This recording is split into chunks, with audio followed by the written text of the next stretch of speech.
TK 꼰대들의 화끈한 토크쇼 길기 빠빠! 여러분 안녕하십니까? 가을적 지식인 정영찬입니다. 안녕하십니까? 홍반장입니다. 오늘 오전에는 비가 왔었는데요. 예, 오전에 비가 왔었죠. 오후에 활짝 개었고 오늘은 국회의원 또 등록 마감이었습니다. 이제 다 마감됐습니다. 그죠? 라인업이 다 확정됐습니다.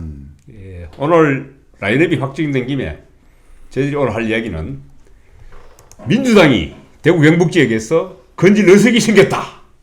이 공천 라인업을 보니까 후보 등록 라인업을 보니까 그렇습니다. 이렇게 여러 군데죠, 그죠? 몇 군데나 돼요 지금? 지금 우리가 분석을 해보니까요. 예. 대구에서 한 3석 정도는 나올 것 같고. 아, 그래요? 예. 경상북도에서도 한 3석 정도 그러면은 민주당이 나올 것 같습니다. 대구 12개 중에 3개, 경북 13개 13개 중에 3개. 이러면 몇 개입니까, 그러면? 25개 중에 6개. 프로테이지로 타지 몇 프로 되죠? 그러니까 이거는요. 네. 이거는 더불어민주당이 대단한 전략과 또 네. 대단한 분들을 공천을 줘서 그렇게 나올 거다 이런 예측이 아니고요. 예. 미래통합당이 공천을 가지고 개판을 치는 바람에 어부지리로 그러니까 더불어민주당이 노력하고 열심히 잘해서 그렇게 예측되는 게 아니고 예. 미래통합당이 개판을 치다 보니까 안 해도 될 고생을 사사하게 생겼다. 미래통합당이 헛발질을 했다 하는데, 근데 황교안 대표는 어제 이런 말씀을 하시더라고요. 산무공천이었다. 개파 공천이 없었다. 외압도 없었다. 당대표 사천도 없었다. 그건 자기 생각이고. 이렇게 산무공천이었다고 얘기하는데. 세상에 등록 마감하는데 공천이 결정되고 취소되고 번복되고 이런 경우가 있는데. 그죠. 경주도 그렇고 좀 인천도 그렇고 그랬죠. 그런 걸 보는 우리 국민들은 그거를 아주 무난하게 잘된 공천이라고 받아들일까요? 본인은 그렇게 말은 할 수가 있겠지만. 그래서 저도 보니까 인천의 민모 의원 그 친구 싫어하기 때문에 말도 하기 싫습니다만 이름 다 안 밝힐게요. 친황파, 대표적인 친황파라 그래요. 막말로 유명한데. 그래서 우리 그런 생각이 들더라고. 이번에 대구에서도 막말 때문에 공천 못 받는 분 한 분 있잖아요. 그죠? 대구 북구갑에 정태옥 의원이라고. 근데 평소에 보면은 민모 그 친구가 정태옥 의원보다 훨씬 더 막말을 많이 했어요. 그런데 정 의원은 막말했다고 잘라보고 민모 의원은 또 공천 붙여주더라고. 끝까지 또 살려가지고. 정태욱 의원이 막말한 것은 네. 그때 당시에 인천시장이 그 공격을 받고 하니까 인천시장이 잘못해서 이런 게 아니고 원래 태생적으로 이런 상황이었다는 걸 설명하다가 그렇게 말이 이제 실수를 했죠. 보이긴 했죠. 예. 예, 그거하고 막말하고는 좀 차이가 있습니다만은 그야말로 정태욱 의원은 그건 정말 그거는 아무것도 아닌 일인데도 그 공천이 배제돼 버렸고 결국 끝내 인천에서는 끝내는 공천을 받게 됐죠. 그러니까 그게 형평성이 안 맞다는 겁니다. 그래서 제가 볼 때는 산무공천이고 삼류공천인 것 같아요. 친황파는 다 뽑혔고 외압이 없어서 하는데 친황 내압은 있었던 것 같아요. 그리고 당대표 사설이 없었다는데 당대표 라이벌 제거 공천, 당대표 라이벌 세력 제거 공천인 것 같아요. 예, 이 정도로 하고 정태욱 의원 나와 있으니까 우리가 지금 오늘 이야기할 게 민주당이 어부지리에 들었죠. 미래통합당이 공천 잘못해서 TK 지역에서 어부지리 중에 대표적인 지역이 정태욱 의원 출마 지역인 북구갑이죠. 예. 북구갑 이야기를 한번 해주시죠. 예, 우리 어부지리라는 것은 예. 내가 열심히 노력하고 내가 특별한 어떤 무슨 묘수를 짜서 내가 당선돼 이런 뜻이 아니고요. 예. 나는 가만히 있고 상대들이 개판을 쳐가지고 내 노력 없이 그냥 되는 걸 어부지리라 그러지 않습니까? 대구에도 아마 우리가 예측한데 대구 북구갑도요. 그 중에 하나입니다. 지금 북구갑에는 지금 양금희 후보가 공천을 받았죠. 그다음에 전에 이제 우리 정태욱 전 의원이 무소속으로 출마했고, 그죠? 그다음에 이현태 후보가 더불어민주당 소속으로 공천을 받았습니다.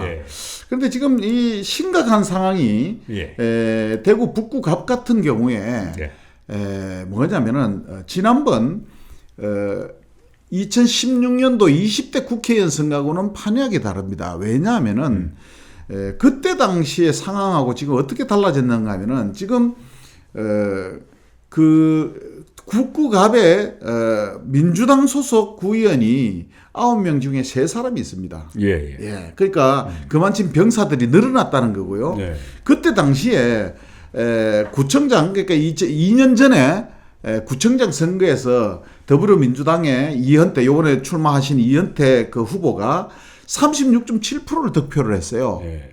36.7%를 득표를 했고 그때 당시에 대구시장 선거에서도 북구갑에서는 37.6%의 더불어민주당 후보를 지지를 했습니다. 근데 그 평소 당 지지율보다 상당히 많이 얻었던 거는 그 당시에 어떤 뭐 탄핵이라는 이런 그 후유증 때문에 그렇죠. 민주당이 약진했던 거 아닌가요? 그렇죠. 그런 반면에 예. 그러면은 지금 어부지리라는 게 뭡니까? 이현태 의원이 6.7%보다 더 많이 얻는다는 뜻이 아니고 받았던 표만 지키고 있으면은 그 상대 미래통합당 후보가 그보다는 더 많은 표를 얻어서 당선돼야 되는데 예. 지금 양금희 후보하고 정태욱 의원이 예. 지금 어느 쪽이 더 많은 얻을 건지 참 같은 보수의 뿌리니까 예. 보수 뿌리가 한 뿌리일 때는 뭐 이길 승률이 확실히 높았는데 두 뿌리는 나눠서 뿌리니까 알 수 없다는 얘기죠. 그러니까 그 두 후보 중에 그럼 보세요. 더불어민주당이 36.7%인데 이걸 이기려면 최소한 40%를 얻어야 될 거 아닙니까? 그렇죠. 그러면 정태욱 의원이 40%를 얻든 양금희 의원이 40%를 얻어야 되는데 그럼 그 반대쪽 나머지 사람은 20%밖에 20%도 못 얻는다는 이야기예요. 그럼 누가 20%도 못 얻을 것 같아요? 양금희 후보가 20%도 못 얻을 것 같습니까? 안 그러면 정태욱 후보가 20%도 못 얻을 것 같아요. 그럼 좀 더 구체적으로 지역적으로 한번 살펴봐 주시겠어요? 예, 그래서 제가 보니까요. 전체적으로는 그렇고 지금 제일 그 통합 그러니까 그 우리 더불어민주당의 강세 지역은 어디냐면은 침산동입니다. 침산 2동 여기에 인구가 선거의 인구가 12,500명 정도 되는데요. 여기가 아주 높습니다. 제일 그 더불어민주당에서 제일 강한 지역이에요. 지난번 득표도 43.3%를 득표를 했습니다. 그 다음에 그 보면은 복현 2동요. 복현 2동이 지금 이 지역구에서 가장 큰 동네입니다. 23,000명이 넘습니다. 유권자 수가요? 유권자 수가 24,000명 정도 되는데요. 여기도 민주당이 41.5%를 득표를 했습니다. 제가 드리는 이 말씀은 구청장 선거만 그렇다는 게 아니고 대구시장 선거에서도 비슷한 득표율을 보여줬어요. 그래요? 그러니까 여기는 민주당의 성향이 강한 동네다 이렇게 아시면 됩니다. 그 다음에 칠성동도 40%가 넘습니다. 그러니까 여기 성향상 그러면은 이렇게 지지를 보내는 성향이 미래통합당으로 지지가 바뀌려면은 큰 사건 사고가 있어야 될 거 아닙니까? 그게 거기서 대표적인 게 조국 사태, 그 다음에 코로나 바이러스 이런 것들이 큰 미래통합당으로 봐서는 호재였죠. 호재였는데 미래통합당이 이 개판을 치러온 게 뭐냐면은 공천으로 그 좋은 호재를 다 까먹었어요. 자, 북구갑에도 정태욱 의원을 포함해서 여기에 그동안 뭐 참 출마하려는 사람들이 여럿 있었지 않습니까? 그 사람을 모아서 경선을 붙이든 뭘 하든 그 중에 하나를 뽑아서 공천을 줬으면 이런 문제는 안 생겼어요. 그런데 그 사람 다 컷오프 시켜버리고 정말 뭐 듣도 보도 못한 사람이 공천을 받아오니까 여기서 반발할 수밖에 없었고 이런 싸움이 벌어진 거예요. 자, 그러면은 자 여기서 정태욱 의원이 완전히 20%도 못 얻을 만큼 완전히 표가 그러니까 지지를 못 받아야 양금희 후보한테 표가 막 몰려가지고 40% 이상 더 얻을 건데 두 사람이 누가 이길지 모를 정도로 비슷하게 간다면은 결국은 36%를 가지고 온 더불어민주당의 이현태 의원이 이길 수밖에 없다. 이게 바로 어부지리라는 거예요. 지금 뭐 북구의 구의원들이라든가 시의원들도 물론 뭐 제가 봤을 때 정태욱 의원한테 지난번 지방선거 때 공천 받은 분들이 아닌가 생각은 됩니다만 그분들도 상당히 지금 양금이 같이 탈당해서 지금 그렇죠. 정태욱 후보 지지선으로 돌아섰다면서요? 그렇죠. 예. 그 사람들은 그러면 다음 선거에서는 양금이 후보가 되면은 무조건 그러니까 정태욱 의원하고 같이 행동을 한 구의원들, 시의원들은 이분들은 목숨을 걸고 정태욱 의원을 당선시키지 않으면 자기의 정치 미래도 다 없어지는 겁니다. 그러니까 이 사람들은 죽기를 각오하고 될 겁니다. 그러면 자 미래통합당하고 정태욱 무소속 후보하고의 싸움이 큰 판이 벌어지고 그러면은 말이죠. 어차피 지금 오늘 우리 주제가 미래통합당이 아닌 미래통합당의 공천 잘못에 따른 더불어민주당의 어부지리 지역을 살펴보는 거거든요. 그렇다면 좀 더 이현태 후보에 대해서 좀 더 집중해보면 어떨까요? 이현태 후보의 경쟁력은 어떻게 보이십니까? 이현태 후보의 경쟁력은 그래서 이게 어부지리라는 게 뭡니까? 내가 잘한다 못한다가 아니고 지난번 2년 전에 받았던 그 득표 그것만 지키면 된다는 거예요. 그거 지키기 쉬울까요? 글쎄요, 그건 한번 봐야죠. 그걸 안 그거는 말도 안 되는 싸움이 만약에 단일 후보가 나와서 무소속의 정태욱 의원이 안 나왔으면은 이런 문제가 안 일어나요. 그렇지 않습니까? 예, 그렇다면은 또 옆지역구입니다. 옆지역구도 똑같습니다. 상황이 그죠? 지금 북구을 지역으로 넘어가겠습니다.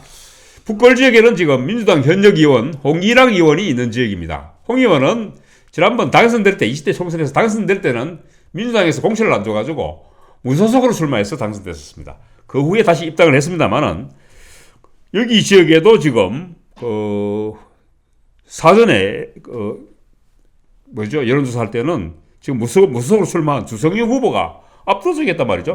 지난 한 7년간 이쪽에 털을 닦아서 그런 지역에 지금 김성수 후보가 경선 끝에 지금 낙점이 됐습니다. 그죠? 미래통합당 공천을 받았는데 과연 이 지역은 지금 어떨까요?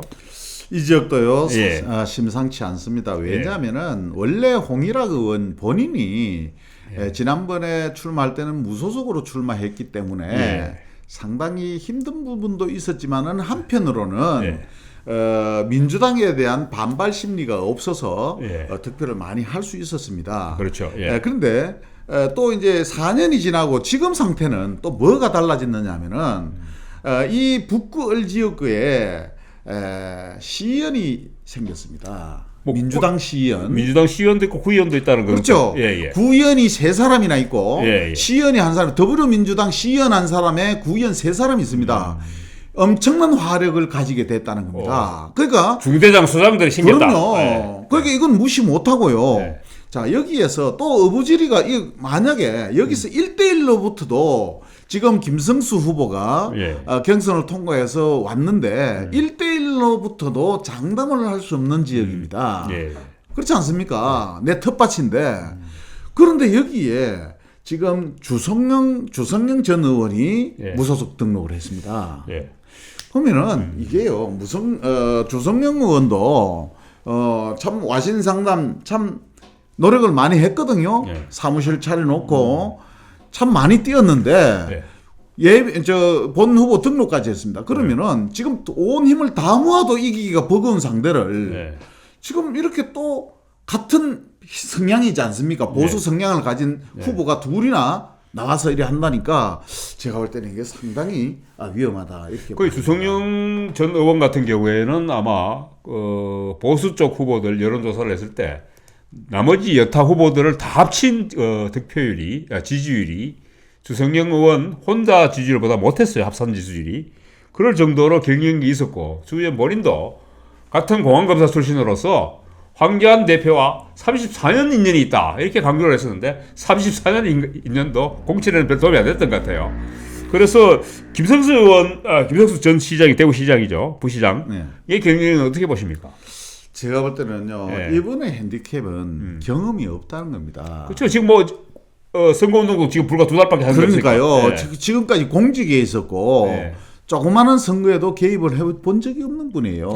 그러다 보니까 본인의 참신성이라든가 어떤 미래지향적인 어떤 공약이나 이런 거는 있을 수가 있지만은 제가 전에도 말씀드린 바 있습니다. 이게 표를 받는 데는 그분의 어떤 공약도 중요하지만은 스킨십, 주민과의 접촉이 아주 중요합니다. 이런 부분에서는 홍일학 지금 현 국회의원을 따라가기가 힘듭니다. 이 지금 북구에는요, 북구을에는요, 제일 큰 동네가 구암동입니다. 구암동의 인구가 거의 28,700, 한 29,000 정도 되는데 여기가 지금 홍일학 후보의 지지율이 지난번에 57%였습니다. 57%였는데 이 성향이 안 바뀌는 거예요.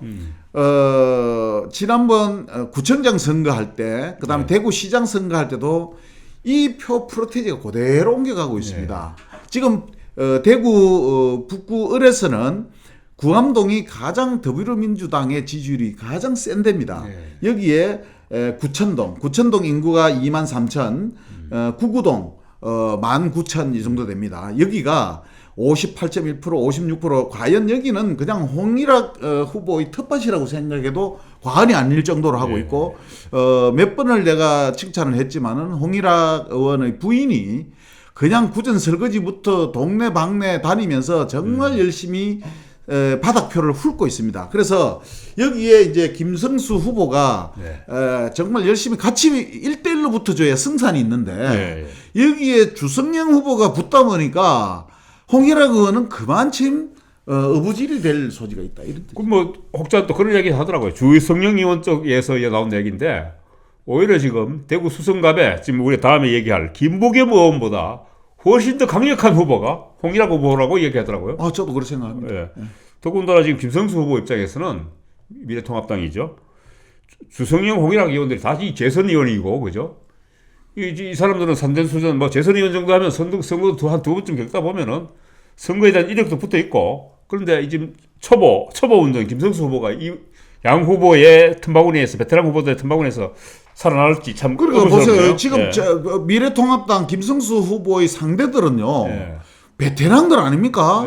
능수능란합니다. 말이든 행동이든 노련하고요. 그런데 김성수 후보 본인은 공천은 받았지만은 지금 상대를 할 때도 지금 뭐 어버버 겁니다. 그러니까 결국은 젊은 사람 한번 키워주세요 이렇게 이야기를 하고 들어가야 된다고요. 그런데 이 북구 을에 있는 주민들은 지금 모든 목말라 있어요. 그러니까 민원을 해결해주고 저 사람이 재선이 되면은 또 3선이 되면은 내가 무슨 부탁을 할 수 있겠나, 들어줄 수 있겠나, 내한테 무슨 이익이 있겠노 이런 걸 생각을 한다고요. 그래 김성수 후보도 뭐 예비 후보로 등록해서 선거운동은 좀 두어 달을 하긴 했습니다만 실제적으로 공천 받은 게 최근이고 하니까 선거운동 기간에 불과 지금 한 2, 3주 내에 자기를 알려야 되는데 그게 얼마나 참 그 개인기를 발휘할지 의문스럽네요.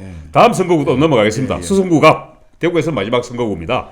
김부겸, 주호영, 이진훈 여기에 또 지금 오늘 드디어 지금 친박신당의 곽성문 후보 전 의원이 또 등록했습니다. 이 지역은 어떨까요? 참 산 넘어 산 첩첩산중입니다. 야, 지금요. 그렇죠. 김부겸 의원 하나를 상대하기도 버거워서 주호영 주호영 의원을 이리로 옮겨온 거 아닙니까? 그렇죠.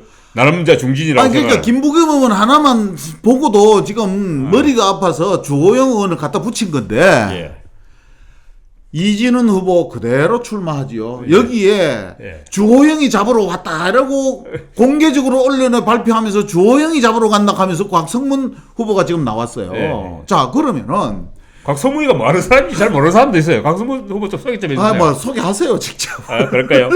옛날에 중랑구에서 국회의원 잠깐 했습니다. 근데 하여튼 뭐 말썽이 많았습니다. 하여튼 뭐 그러니까 뭐 방송통신위원회인가 뭐 하여튼 뭐 그쪽이 통신위원회는 아니고 뭐 어떤 방송광고공사인지도 뭐 하여튼 유사기관에 될 때 그때 청문회인가 뭐 이런 거 할 때 말썽이 좀 있었습니다. 뭐 박근혜 후보를 위해서 일하겠다 뭐 이런 얘기 해가지고 말썽도 있고 한데 이분이 아마 지금 왜 나왔나 그러니까 이분이 또 경북고 출신이에요.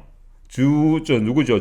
김부겸 의원하고 같은. 근데 김부겸 의원보다 훨씬 선배입니다. 이분이 상당히 지금 나이도 많아요. 거의 70 가까운 분인데 왜 뒤늦게 나와서 이렇게 나왔냐 그러니까 그것도 오빠 이렇게 같은 보수인 조호영 의원을 들이잡겠다고 이게 나왔다 그래요. 이거 박근혜 탄핵에 앞장선 놈이다 하고 이러는데 조호영 의원은 좀 억울하다고 해요. 뭐 자기는 탄핵에 앞장선 적은 없다 그러는데 지금 여기도 말이죠. 여기도 분석을 해보면 수성갑에 김부겸 의원이 이제 그 국회의원 될 때 상황하고 되고 나서의 상황은 완전히 다릅니다. 지금 수성갑에는요 시의원이 두 사람 있는데 100% 더불어민주당 시의원만 있습니다. 미래통합당 시의원 없어요. 이 수성갑에는 민주당 그러니까 더불어민주당 시의원 두 사람에 그 다음에 구의원 10명 중에 6명이 전부 다 진보 쪽입니다. 미래통합당 구의원은 4사람밖에 없고요. 민주당 구의원이 5사람, 민중당 구의원이 1사람 이렇게 해서 전부 다 김부겸 의원 성향 쪽의 구의원들이 있습니다. 그러니까 수성구 의회가 완전히 여기가 본거지입니다. 그러니까 여기는 동네를 분석해 보면요. 네. 아 정말 고산 1, 2, 3동이 이 수성구에서 가장 큰 동네입니다. 네. 여기에 고산 1, 2, 3동에 시의원, 구의원들이 다 포진이 돼 있고 결과적으로도 여기에 득표율이 가장 높습니다. 여기 지금 여기가 지난번 그 뭡니까 구청장 선거, 예. 구청장 선거에도 더불어민주당의 지지율이 44.5%나 나옵니다. 그러니까 다른 선거, 저 국회의원이나 다른 선거보다 왜냐면은 후보 수가 적어요. 여기 이런 구청장 선거는. 그런데 여기에 1대1로 이래가지고 가도 44.5%. 그러니까 결국 얼마 차이가 안 난다는 뜻이고, 여기에 대구시장 선거에서도 지지율이 41.6%나 나왔습니다. 세 사람 출마해가지고. 그러니까 아주 더불어민주당의 지지율이 높은 곳이다. 그런데 보수 성향의 후보들이 이렇게 많이 나왔다. 그래서 제가 봤을 때는 이게 또 조금 음모론적인 시각일 수도 있는데요. 그 주호영 의원이 싹 포위되어 있는 것 같아요. 그 제가 보면은 그 무소속 후보 한 분은 또 친박 신당이구나. 김부겸 의원하고 이진훈 후보는 상주 동향입니다. 그리고 김부겸 의원과 친박신당의 곽성문 전 의원은 경북고 동문이에요. 이 무소속과 친박신당 후보가 김부겸 의원과 손잡고 주호영 의원을 싹 포위하고 있거든. 이런 묘한 형국이에요. 이게 제가 봤을 때는. 이 연구를 찾다 보니까 그런 것 같아요. 그런데 우리가 몇 번을 강조하지만 우리는 어느 당에도 소속되어 있지 않습니다. 그런데요. 자, 미래통합당 TK는요. 예. 근거 없는 자신감이에요. 근거 없이 그냥 공천 받으면 끝났다. 당선된다. 이렇게 아니 그렇게 생각을 하고 그러다가 한 석 한 자리 내주는 게요. 야곱야곱 다 내주잖아요. 지금 소리 소문 없이 시의원 구의원이 그렇게 더불어민주당에 많이 탄생된 것도 모르는 사람 천재예요. 더불어민주당 의원이 없는 줄 알아요. 아닙니다. 그래서 뭐 제가 볼 때는 제가 분석할 때는 대구시에 더불어민주당 국회의원이 한 3사람 정도 나오지 않나. 저는 그렇게 생각합니다. 그렇죠. 지금 그렇다면 북구갑의 이현태, 북구을의 홍일학, 수성구갑의 김부겸 12석 중에 3석입니다. 민주당이 어부지리를 얻을 가능성이 높은 지역. 3석이면 몇 프로죠 이게? 25%인가요? 25, 무려 25%. 이게 모두 다 미래통합당의 자업자득이고 황교안 대표의 자업자득일 수 근데 있습니다. 중앙당에서는요. 네. 그냥 공천조사에서 다 100% 당선된다고 생각하는 것 같아요. 네. 예. 그래서 하여튼 저는 누가 되든 간에 미래통합당의 오만에 어떤 쇄기를 좀 받고 기사대기를 한 방 때려주는 게 저는 필요하다고 생각됩니다. 너무 심한 말 아닙니까? 그럼 기사대기 좀 맞아야 되지. 그렇게 시간도 많이 됐고 오늘 대구 순서는 이 정도에서 마치겠습니다. TK 꼰대들의 화끈한 토크쇼 길기 빠빠!